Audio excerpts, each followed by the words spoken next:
Good evening and a very warm welcome to you on behalf of Milim. Welcome wherever you are in the UK and indeed wherever you are in the world. And I'm delighted to welcome viewers in Israel, Canada, Portugal, Belgium, Poland, and the United States of America. This evening, we do have a truly international audience and we have an international speaker too. Our series of online talks and conversations continues with our esteemed guest, Richard Zimler. I'll introduce Richard in just a moment. A little housekeeping first. Please do ask questions. The way to do this is to type what you'd like to ask into the Q&A facility on your screen. And as ever, we'll try to get through as many of your questions as we can. Let me also draw your attention to the chat facility. This can be used to send a message or comment to all of the other participants on this webinar, should you wish to do so. And finally, we are recording this event. You'll find it at our website, milim.org.uk, in the next couple of days. There are recordings on there of other past events and details of our future program for which you can book tickets. And so to our guest this evening, Richard Zimler was born in New York. He now lives in Porto, Portugal. He's joining us from Caminha, which is his country house north of Porto. Richard's written 12 novels, which have been translated into 23 languages and have been published in the USA, Australia, Brazil, Italy, and Portugal, of course, as well as here in the UK. 5 of his works have been nominated for the prestigious International Dublin Literary Award, and he's won many other accolades for his fiction across Europe and North America. This evening is the UK launch of this book, The Incandescent Threads, and that's what we will be chatting about very shortly. This is Richard's most recent novel. It's published here just 3 weeks ago, and it is the latest in his Sephardic cycle, of which I'm sure he'll tell us more about later. Richard, you are unique in being the only author so far to be a Milim guest on 3 separate occasions. So I'm delighted to welcome you back for a third time. Really lovely to see you again. Well, I'm very thankful to you and to everyone at Milim, and I'm happy to be here a third time. I feel blessed that I get so much support from Leeds and from Milim and from all of you. Well, that's really nice of you to say and nice to know. Now, for the benefit of our viewers who haven't bought this excellent book and read it yet, what's it all about?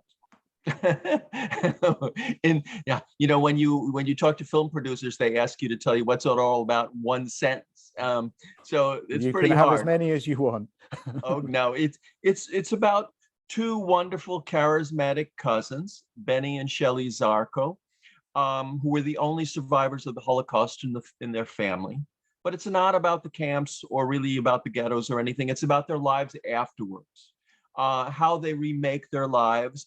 Benny in New York as a tailor, Shelley in Montreal, he owns a sporting goods store.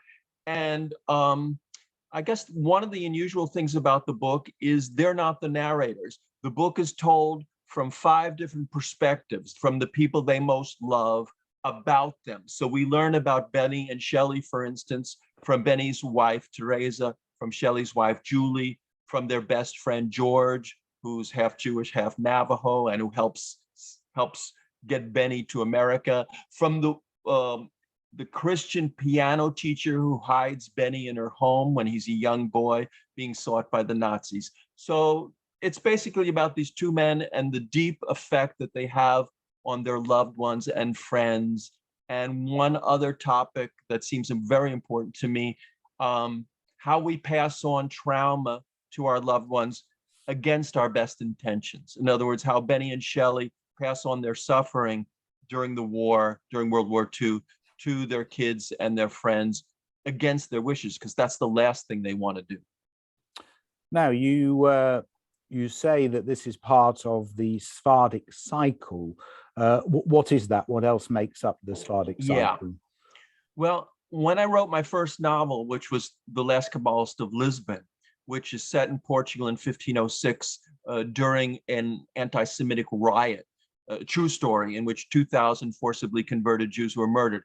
After I wrote that, it wasn't really my strategy or plan, but when I was writing the next book, I decided that it would be interesting to write about different generations and branches of the same family, of the Zarco family, Portuguese Jewish family. But it's not, these aren't sequels. This isn't Rambo 4 and Rambo 5. You don't need to read one book to like the others. You can, I think of this as a parallel universe where the Zarcos live, and you can enter through any door. You can enter through the Incandescent threads. You can enter through the Last Kabbalist to Lisbon. And I think if you read more than one of the books, you will find almost invisible connections between them. So for me, it's been a wonderful project because I get to write about this family in completely different periods. I mean, Benny and Shelley live in the 21st century. So, it's now. And Berechiah Zarco was the 16th century. So it just gives me an overarching project that I really love. And I suppose these connections you're talking about are part of the theme of this book. The book is called The Incandescent Threads. Perhaps you can tell us what incandescent threads are. And I'm also interested in whether this is something that you found in Kabbalistic literature or whether it's a conception of your own. Well, Benny, our tailor from New York, feels what we call survivor's guilt. Why did he survive the Holocaust when his parents didn't, when so many of his loved ones ended up in the death camps? And there's a very specific reason, but I won't create a spoiler and tell you what it is, why he feels this tremendous sense of guilt. And he looks through books of Kabbalah, books by Gershom Sholem and other scholars, trying to find an answer. Why am I still alive? What's the purpose of that? I should be dead like all my other relatives. And he comes up with this theory, it's his, that everything in the world, past, present, future, things in other galaxies, maybe planets, everything is connected by almost invisible incandescent threads. And we rarely get a glimpse of them. But he believes he has seen them on 2 different occasions. One when he was visiting Lisbon, for instance, and believed he saw a connection to his ancestor Berechiah Zarco. And there is, in books of Kabbalah, they don't use this particular metaphor of incandescent threads, but many Kabbalists believe there were no accidents and no coincidences. So what does that mean? That means that there are invisible or nearly invisible connections between disparate events, between people who never even met. And so I used that idea and created this metaphor for Benny. Now, the book opens in 2007. It's narrated initially by Ethan. You introduce him as Etty. And Etty, to my mind, is slightly genderless until you find out it's Ethan. It could be Ethel, or it could be a girl's name. We don't actually learn the identity of the narrator for several pages, and indeed the gender of the narrator is not clear for several pages after that. And I recall the opening of the Gospel according to Lazarus is very similar, and I wonder if this was deliberate, whether you were trying to say anything through this slight ambiguity about who's narrating the story. It's interesting that you point that out. It wasn't a conscious effort on my part, but each reader brings his or her own experience and understanding and insight to a book. So you may have happened on something that maybe it's possible that I like for the reader to fill in the blanks in a book. So the reader himself or herself has to read the first few pages, suspend their understanding, is this a man, is this, what's his real name, and fill that blank in when he or she discovers that it's Ethan. I won't say that I like for the reader to do work, but I like for the reader to bring all that they are to the book. It certainly keeps the reader curious. Maybe you'd like to read us a little bit of that opening paragraph, opening page or two. Yeah. So As Eddie comes home because his mother has just died, Benny's wife, Teresa, and obviously Eddie's mother. And he takes his father on errands, and one of the errands is to the bank, and that's what I'll read.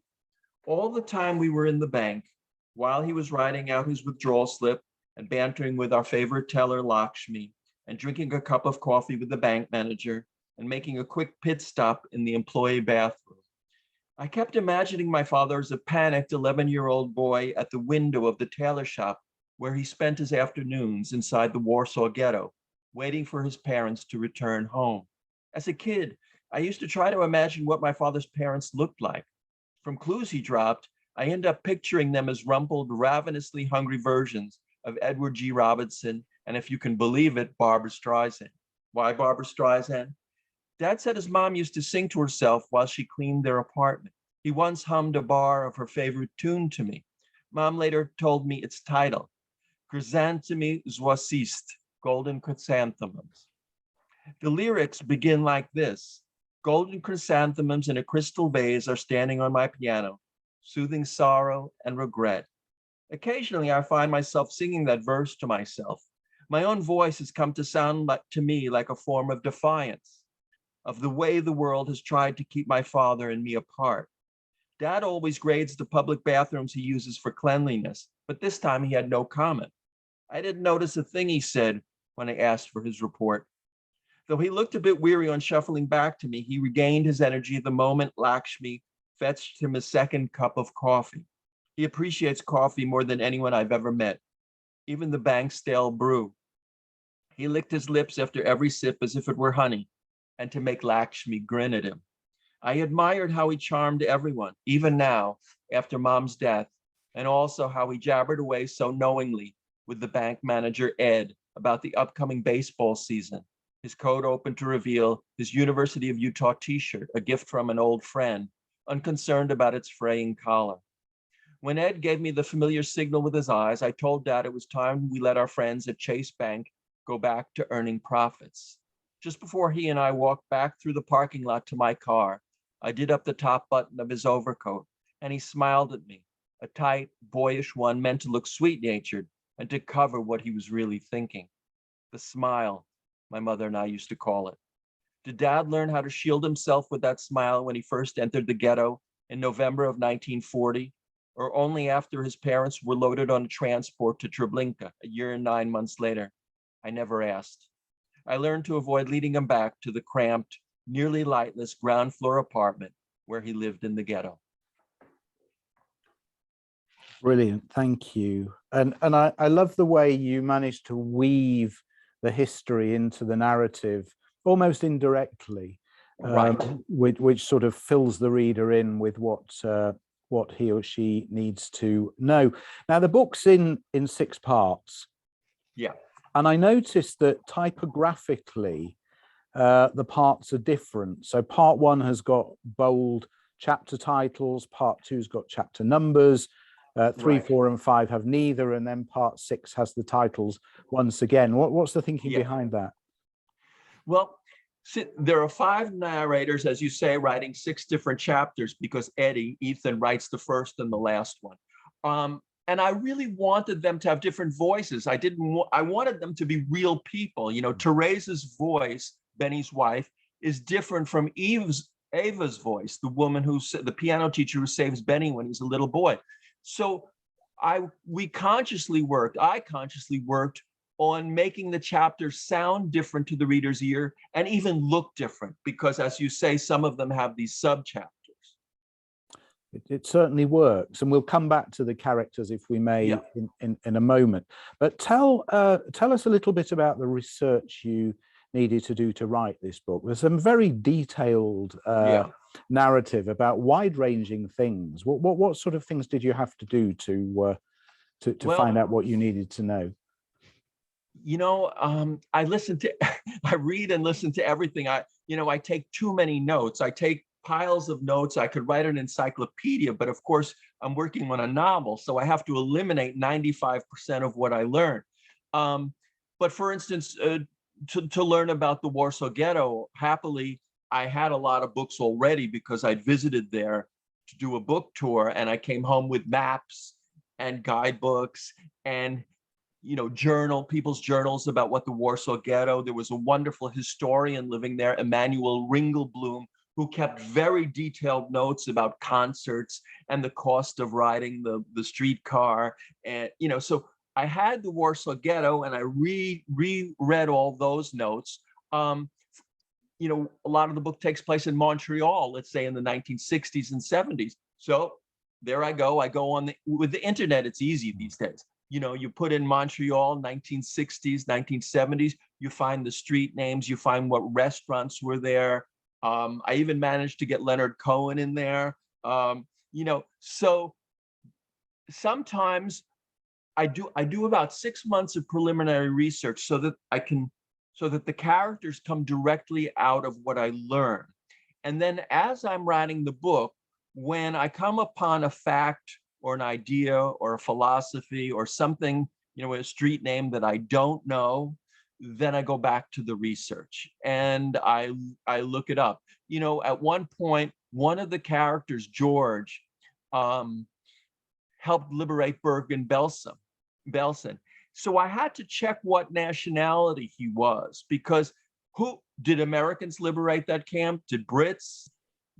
And I discovered that it was mostly Brits, but also Canadians, which was perfect because Shelley lives in Montreal and could meet this Canadian soldier who's extremely traumatized from having liberated a camp and come upon all the dead bodies and all these living skeletons, excuse me, but that's what they came upon. And so it's just research at the beginning, and then as I'm writing the book, over the 2 years or more of writing the book, I fill in all the blanks. What is the process of creating these characters? They're very, very believable. They're very detailed. Do you I don't know, do you sort of have a page of notes of the traits that each one has? Do you create them as sort of avatars, or do they sort of come to life as you're writing the book? I think it's the latter. They come to life as I'm writing the book. I know Benny and Shelley, these two wonderful charismatic cousins, much better when I get to page 300, 350 than I did when I was writing the first chapter, which often means that I have to go back to the beginning after I finish. Let's say I finished draft number 8. I have to go all the way back to the beginning. Now I know who Benny is. Now I know how Benny would react when he first meets Teresa, his future wife. Now I know how Benny would fight against the Vietnam War, because that's one of the things Benny learned suffering during the Holocaust, is that you have to fight actively against injustice. So the characters build up slowly, very slowly. It's almost like a painter who creates a canvas and makes the first drawing, and then a first layer of paint, and then successive layers of paint, and then when he's done or she's done 30 layers of paint and everything's in place and the composition is right, then you're finished. So you may well go back and revisit some of the passages in light of what you've learned later on about the characters you've created. Fascinating. Now, two of the narrators, or at least two of the narrators, are female. Mm-hmm. How hard is it to write in the first person with a female voice? I don't find it hard at all. I know with identity politics, this gets a bit, controversial, that people are only supposed to, if you're Jewish and live in Portugal, you're only supposed to write about Jewish people from Portugal. I don't happen to subscribe to that. I think what writers do is they use this wonderful power we all have called their imagination, and a second power without which we'll never have peace or tranquility on the planet. It's called empathy. So they use their imagination and their empathy to get into the head, get into the body of their characters. So for me, inhabiting Eva, who's a 60-year-old Christian piano player who loves Beethoven and Bach and Mussorgsky, that's easy for me, in part because I studied music for many years. And Teresa, who plays flute, and she's an ethnomusicologist investigating Sephardic music. The part of having, whether I have breasts or I don't have breasts or body hair, that means very little to me. It's I want to get into the person's body, into their mind, understand what their desires are, their greatest hopes, their greatest disappointments. And when you understand that about someone, their particular sexuality is very unimportant. At least that's what I find when I write. So your next extract is this is Julie, isn't it? Yeah. This is Yeah. Shelley's wife. So let's hear another bit of the book. Okay. There's a point in the book when the ghosts of the past catch up with Shelley, our sporting goods owner from Montreal. And oops, I seem to have lost the page. 126. Thank you for that. That's why it's good to have help. Okay, so Benny comes to Montreal to help his beloved cousin Shelley, and he's talking with Julie during a moment of quiet. And it's Julie, Shelley's wife, who's narrating this. I sat down opposite Benny. My apprehension must have been obvious because he said, "He'll be all right now, you'll see." But I could tell he was trying to convince himself, probably as much as me. "Did you know Esther well?" I asked. Esther is Shelley's sister and one of the ghosts from the past who's caught up with him. "Not really. I was just a kid when everybody vanished." He tapped the kitchen table with his fingertip as if he'd just made a discovery. "You know what?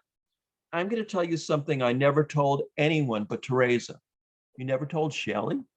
"Nope, not even him." Benny gazed away. At length he said, "When I get depressed, everything I've ever done seems covered with a kind of dye. It wipes out all the color in my memories. Nothing escapes, even the most wonderful times, like Tessa giving birth to Eddie or being found by George and Shelley. They all go gray in my mind and nothing seems to mean anything anymore. Even the best moments don't seem important." "Does that happen a lot, Benny?" "Not as much since falling in love with Tessa, but I get worried sometimes that my depressions will come back one day and be worse than ever. And if that happens, I think I might not be strong enough to withstand them for very long, and it scares me." When Benny turned to me, he showed me his counterfeit smile, and a kind of wild courage surged inside me. I squeezed his hand, and I forced him to promise me that if the gray dye ever returned and robbed him of color again, he'd let me know. "Because I'll grab Shelley," I told him, "and we'll come to you wherever you are, and we won't leave you until you tell us that you're okay." Benny looked away from me and rubbed a hand back through his hair to keep from ceding to too much emotion. And I didn't want to intrude on his feelings, so I went and took myself an orange from the counter. I peeled it back at the table, giving him a section and taking one for myself, and we ate the whole orange together. The sharing became a kind of ritual. Even the stickiness on our fingers was a part of it. And when he smiled at me for real, the trust between us became a third presence in the room. And I knew that he and I would be linked forever. Thank you. Now, we have this character, George, very unusual. You mentioned him earlier. He's half Jewish, he's half Navajo Indian. Yeah. There are a couple of hints to George early in the book. I think he's mentioned quite early on. Yeah. And I remember going back a few pages thinking, who's George? Did you mention Who's George? But you didn't. You just dropped this name in. And then later on, there's a reference to him and Shelley coming to see Benny. And you think, what is this? And there's nothing more. And then obviously later on, we find out all about him. But this is a really unusual character. Where does this come from? A half Jewish, half Navajo Indian character? I guess it came from first my childhood, and I'll explain why, and then my travels in the Rocky Mountains and the Southwest Desert. My childhood, because I grew up in New York, and New York was a territory of the Mohawk and Iroquois Indians, Native Americans, two important tribes. But in our classes, we almost never talked about them. We never really learned anything substantial about their history, their culture, their music, their art. nothing, their religion.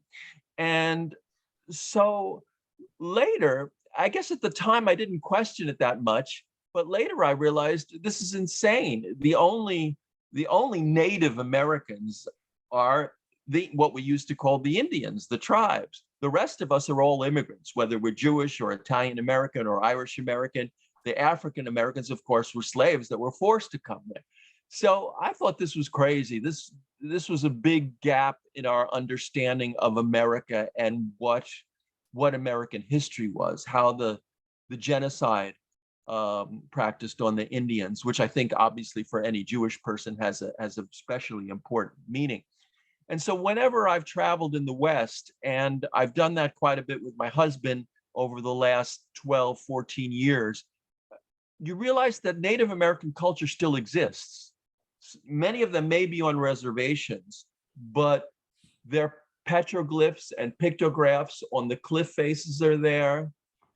You meet them. Native American culture is still there, and their jewelry, their music, and that to me is extremely exciting. And I feel a strange connection. I love the Southwest desert, so I feel a connection to the Navajo and the Hopi and the other tribes out there. I realize I'm not Native American. I'm not trying to become a Native American, but I feel that connection, and I feel that their history is extremely important. And so George came out of all that. And so he's originally Canadian. His mom is Jewish. His dad is a Native American. And so he's got this double culture. And I don't know how he came to me, but he just became Shelley's best friend and confidant. And the two of them go to Europe to try to find Benny, who may have been killed in a death camp or may still be alive, but they've had no word from him. So George becomes like the third angle of the triangle, these three very important men to each other. This eventual meeting of Shelley and George and with Benny, it is a little bit of a stretch. It's a big coincidence. Yeah. And I wondered how you wanted the reader to take that. Do you want the reader to think, really, or is this part of the magic realism of the book? Or I'm not sure. Now, for me, there's lots of ways of taking it. I think the most rational Western way of taking it is Shelley is desperate, absolutely desperate, to try to find Benny, whom he considers his little brother, and doesn't know whether he's alone, the only person in his family to survive, or if Benny may be living in Poland or somewhere else, maybe living in a refugee camp. So he can't rest until he finds Benny. And so psychologically speaking, he discovers in George's paintings traces that may or may not be there. It's like when we look at something and we project our own interests and project our own desperation and desires onto it, is what we discover really there, or is it just our projection? Now, one possible interpretation is Shelley has projected all this simply to get back to Europe, to get back to Poland, and to try to find Benny. On some days when I'm feeling less magical, that's my interpretation, that Shelley arranges this way of getting back to Poland and convinces George to come with him because he doesn't want to go alone. And so the two of them go. Now, of course, Benny's interpretation might be different because Benny believes in these incandescent threads. And we can't forget that George was one of the people who liberated Bergen-Belsen. And so maybe he did see someone related to Benny and Shelley. It's possible. These coincidences occurred in the Holocaust. People who were prisoners did know each other and did find them. There's stories of people who lost contact and come together 70 years later. So these things do happen, but it depends on our own belief system whether we believe that it's some sort of projection or actually an amazing occurrence. Interesting. Just to remind our audience, if you have questions for Richard, do put them into the Q&A now or very soon. Now, you've got a lot of reference to mirrors. You've got this mirror, this magic mirror that connects the family over generations. You also have this exorcism of sorts with 10 mirrors. Where are these ideas from? Are these yours, or do they have a root in Kabbalistic texts? They're mine, but I've always found mirrors, of course, complex and strange objects. There's a line in one of my novels, the Warsaw Anagrams, where the narrator says, beware of men who see no mystery when they look in the mirror.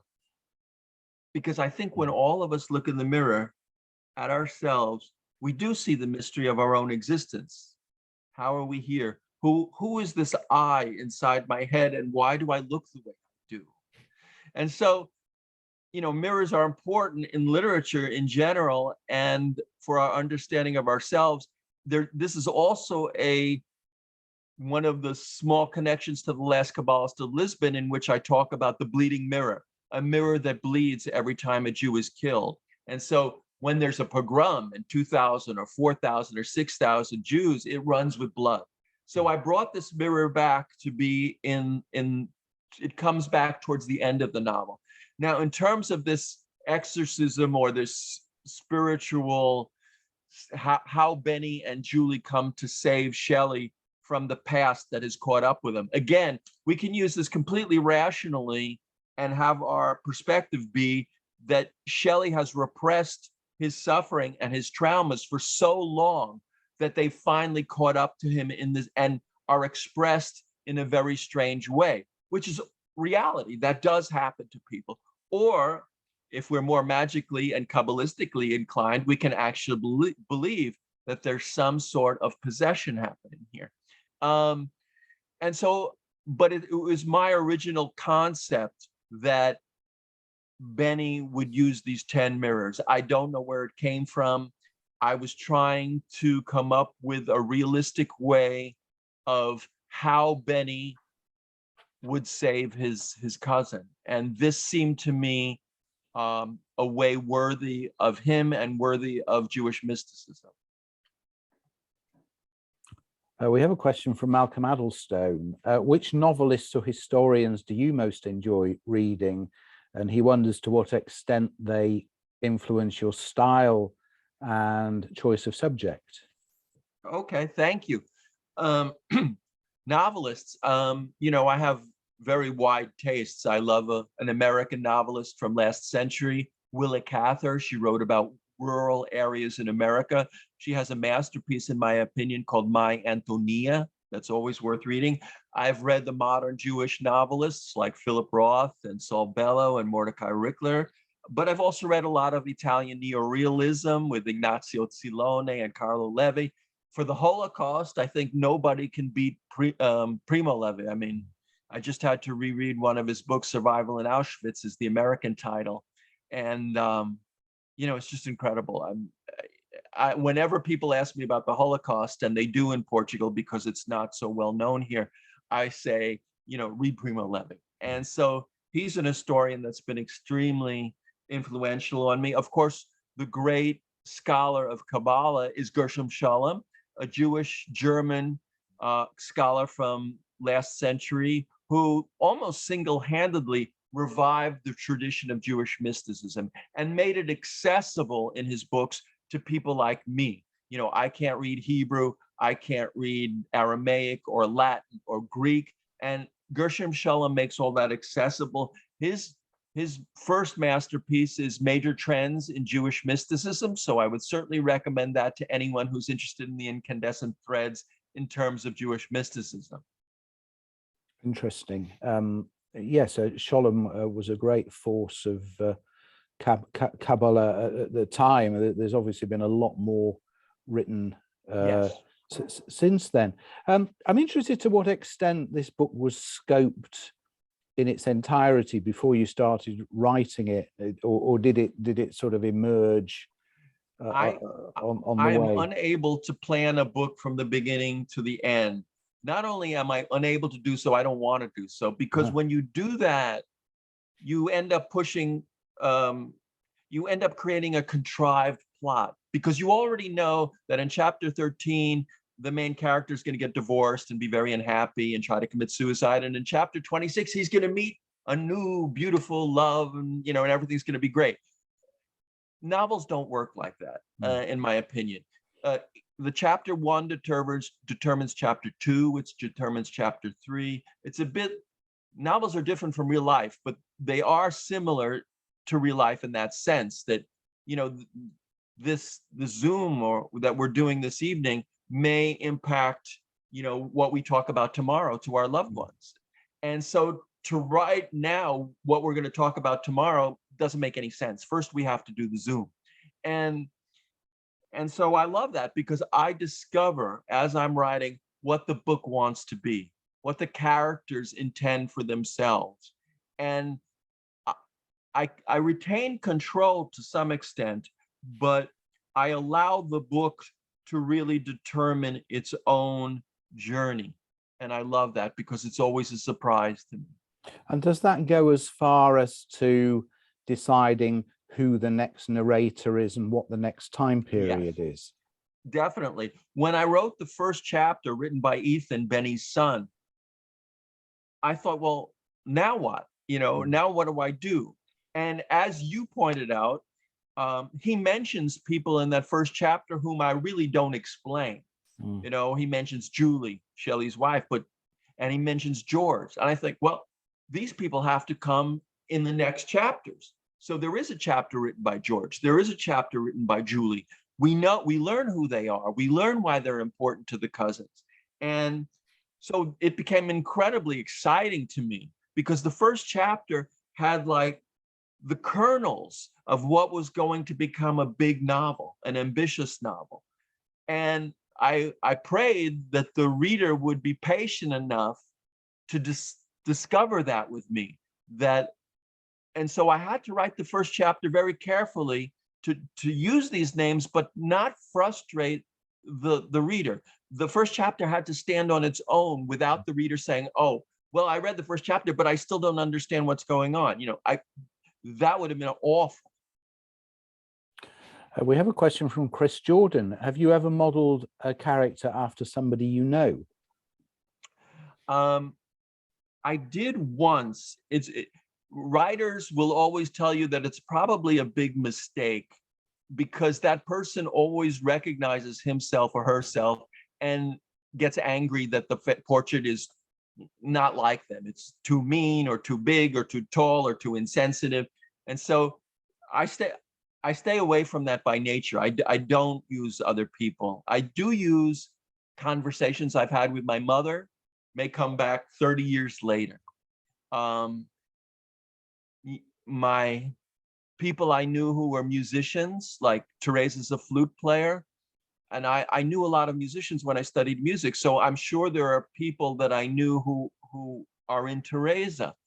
But I only did it once in a novel of mine that is very not well known. It's called Unholy Ghosts, and it has to do with AIDS and the effect of AIDS on 3 people. And I used an incident in that book that happened to me. And the book was published by a small publisher. It hardly got read.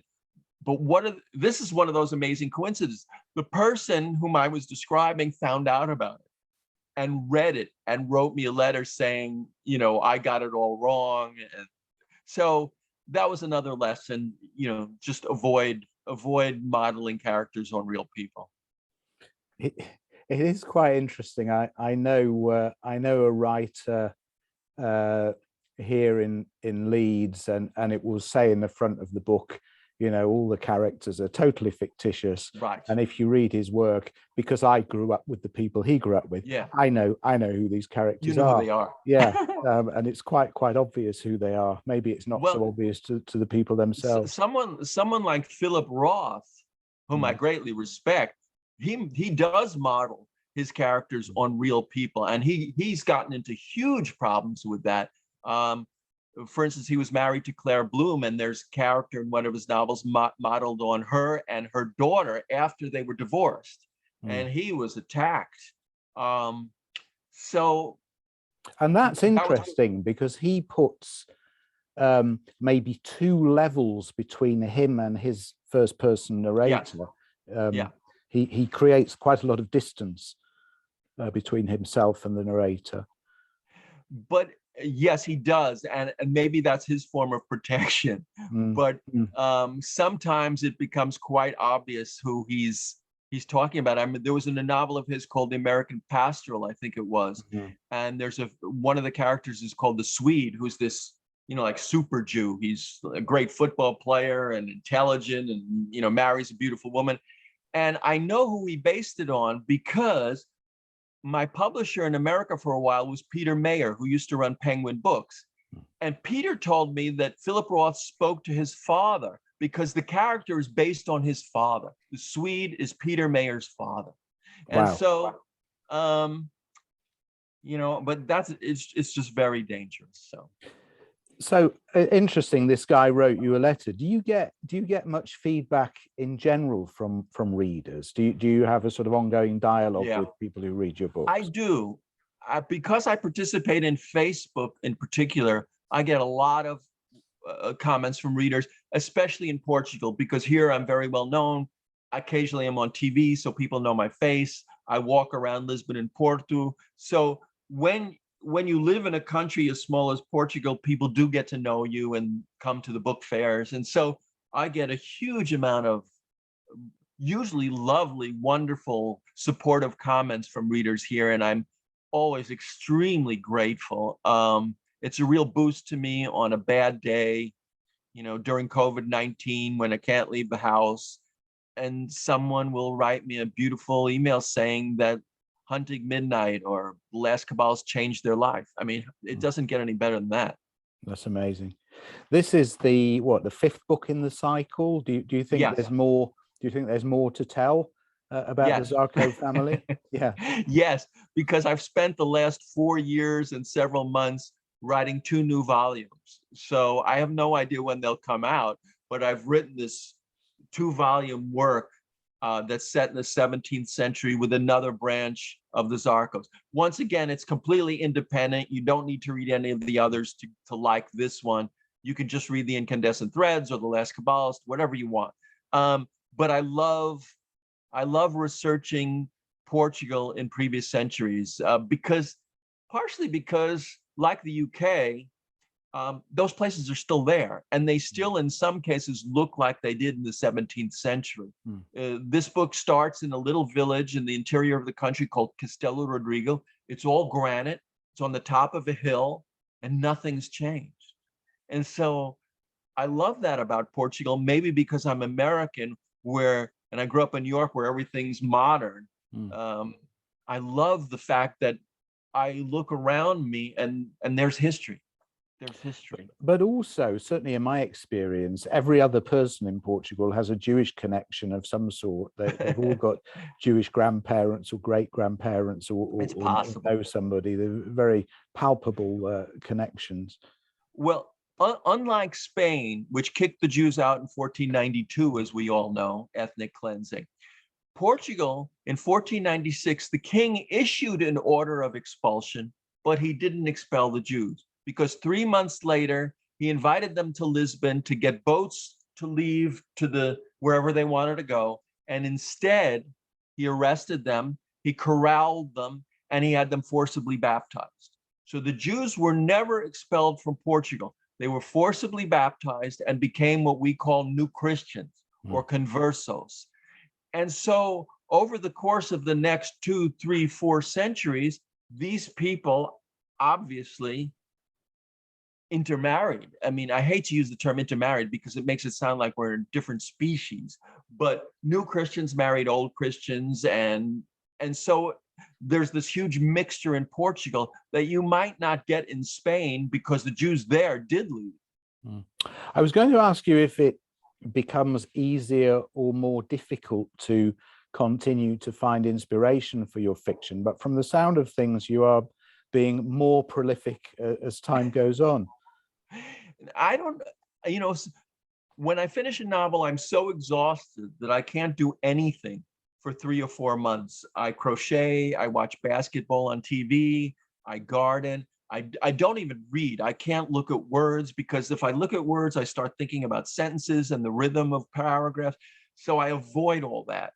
And then slowly an idea will come to me, and several ideas. And when the idea that makes me really excited and passionate comes, then I know I'm going to write it. And if it involves research, I do my months of research, and then I get even more excited because I love discovering strange historical facts and curiosities and being able to use them in the books. And so I just get, I don't know how or why, but I still get extremely enthusiastic and excited when I find a topic I want to write about. And what about getting these published? Is it a foregone conclusion, or are you sort of back to square one every time you have a new manuscript?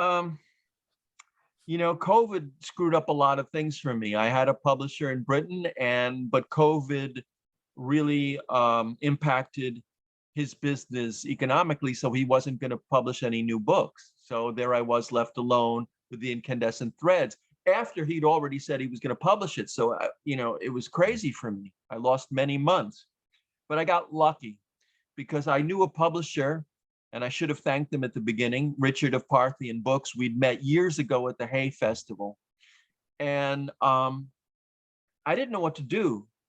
I was alone, square one, as you said. And I thought, well, why not show it to him? So I wrote Richard, I sent him the book, he loved it. And I'm so happy because he's enthusiastic, passionate, great publisher. His editor, Robert, is extremely competent and thoughtful. And I loved editing the book with him. So I got lucky. It doesn't always work out like that. Sometimes if you talk to any writer now who's not Stephen King or Danielle Steele or J.K. Rowling, it's hard. It gets harder and harder and harder. Just a note to our audience: if you do have a question for Richard, this really is your last chance to ask it. Has this one been translated into Polish yet? No, I would love to have a Polish edition. It's at the moment it's being translated into Portuguese, so that'll start coming out. The first volume will be in October. Now that the book has come out in English, I sent it to my literary agent in Frankfurt, and it's her job to try to find me a Polish publisher and an Italian publisher. So I leave that with her because she's an expert and I don't know anything. So hopefully I would love to find a Polish publisher for this book. So we'll see. Now, this might be a slightly unusual question because you've written 12 novels. Which is your favorite of all the books you've written? I'm not a parent, but I think it's sort of like asking a father or a mother, which is your favorite kid? And it's really hard because each kid has, qualities that are wonderful and qualities that aren't so good. I will say that, what I love about I love the Incandescent Threads because I love Benny. I love Benny so much that sometimes when I have insomnia, I talk to Benny, we have conversations. And I'm not crazy. I realize that this is in my head, but it gives me solace that I gave life to someone who's so amazing and wonderful. And it gives me solace that he's still inside me. That's a difference between the reader and the author. The reader, when you close the last page of a novel, sometimes we get sad and depressed because we can never go back. Well, for the novelist, it's different because Benny, Shelley, Julie, Teresa, George, they're all still inside me and I still feel them. And so I don't feel lonely. I don't feel depressed. They're here. That's very interesting. That really is interesting. That's a wholly different perspective, I think, to how anybody imagines. Given that, how do you know when the work is complete? That's another tough question. Well, first of all, you get it completely exhausted. So as you're nearing the end of the book, you're emotionally and physically exhausted. And you start envisaging the end of the book, and I knew how this book was going to end with Ethan missing his dad so much and thinking his dad has disappeared from his life, and discovering that no, it's not true. His dad is still with him in a very real way, like all of us carry with us our ancestors. And so once I wrote that scene and once I rewrote it, 10 or 20 times to be exactly what I wanted, it was done. It was done. I can't explain it. It's just done. Chris Jordan is interested. Is there a book that you would rewrite differently now? And if so, which one is it? Well, that's an interesting question, because sometimes I say to people, the Richard Zimler that wrote The Last Kabbalist of Lisbon way back in 1993 and 94 doesn't exist anymore. He's gone. I'm a different person. I've evolved. I've had a relationship, now for 44 years with Alex. I've lived in Portugal now for 32 years. I speak Portuguese fluently, so I'm a different person. And so if I were to go back and write The Last Kabbalist of Lisbon, I think it would be quite different. One of the things that might change is that whenever I have to read an excerpt from that book, I notice how incredibly graphic the violence is. And I felt at the time I needed to do that. Now, in hindsight, being 66 years old now, maybe I would do that differently. Maybe I would evoke the violence and the terror more subtly. Maybe. I don't know. But each book would be very different because I'm no longer that person. Interesting. So what's coming next? What have we got to look forward to next from you? I don't know. This book, I have a tentative title for the book that's 17th century Portugal, the Inquisition. It's called The Village of Vanished Souls. So with any luck, Parthian will want to publish that, probably 2024, because they've already got their list for 2023. I think it's the most complete novel I've ever written because it's 1,000 pages, so I get to talk about things in greater detail that come back. And anyway, it's hard to explain, but I think it's my most complete novel. I'm very proud of it. And I hope people like The Village of Vanished Souls when it comes out. Well, do come and tell us all about it when it's ready. And if it's 1,000 pages long, do also give us good notice so I can read the book. It'll be 2 volumes, so you'll have time to read it. Yvonne Cheney from Southern California says she loves the phrase, "We carry our ancestors with us." How very true, and what a fabulous point to end our discussion. Thank you so much, Richard, for being our guest this evening. If you want to buy this book, there's a link on our website. There's a link in the follow-up email. If you use those, Milim will get a few pennies from the sale. The book will cost you the same price. It's also available from all other good booksellers. And to say thank you, Richard, I'm going to send you a book of some of my photographs. This is Magen David Adom, the Israeli ambulance service in action in Israel. Wonderful. So hopefully you'll enjoy flicking through that. Now, just a few words about our upcoming program before we leave you. Next week, we've got Matthew Teller. He's speaking about his recently published book, 9 Quarters of Jerusalem, a very different look at Israel's capital. On the 8th of August, Lucy Adlington is with us. She's telling us about the dressmakers of Auschwitz. On the 15th of August, Lana Melman is with us discussing her book, Artists Under Fire, with me. This is about the anti-Israeli BDS movement. And then finally, for now, on the 22nd of August, we have a program about Beitar, the rise and fall of one of the most political football clubs in the world. So a bit of an Israeli theme the next few weeks. We have many more amazing speakers coming up. So please do visit our website at milim.org.uk to book your tickets, sign up to our newsletter, make sure you don't miss anything. All of our events are free, but you can make a small donation to help with the cost of putting these events on. There's a link in the chat now if you want to do so, or visit our website. It remains for me to thank our guest, Richard Zimler, once again. Thank you so much, Richard. Thank you. Thank you very much. I'm very grateful for all your support and for the great work that you do. Thank you. And we're very grateful for your support too, and nice to have you back with us for a third time. Looking forward to seeing all our guests and all our audience at a future event. Until then, stay safe. See you soon.